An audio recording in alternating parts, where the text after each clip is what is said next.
Welcome to WebHost Pro. Today we're going to learn how to install WordPress onto your website. The first thing we need to do is log into your account manager. Next, we need to click the product you want to install WordPress onto. On this page, you're going to want to click Login to cPanel. Here, you'll scroll down to WordPress and click the icon. On this page, click Install Now.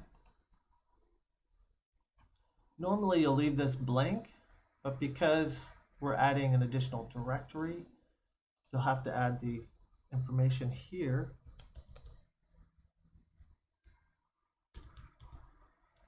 Most of the time this is blank because you're installing it onto your main website.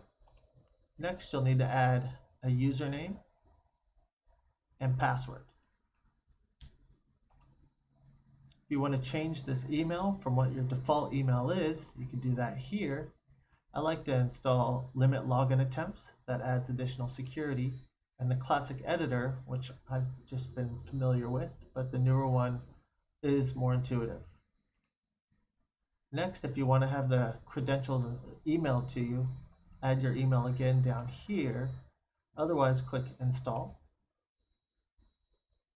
It says 3 or 4 minutes, but realistically, it takes 30 seconds. Now you can click this link to enter the admin section of your WordPress.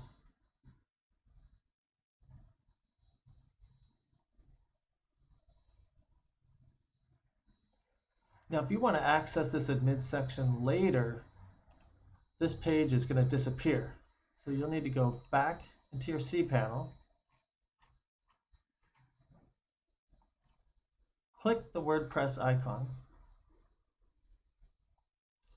scroll down to where it says Current Installations, and click this icon of a person.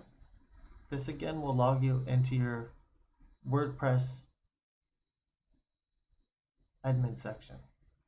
Thanks for watching the video, and thanks for choosing WebHost Pro.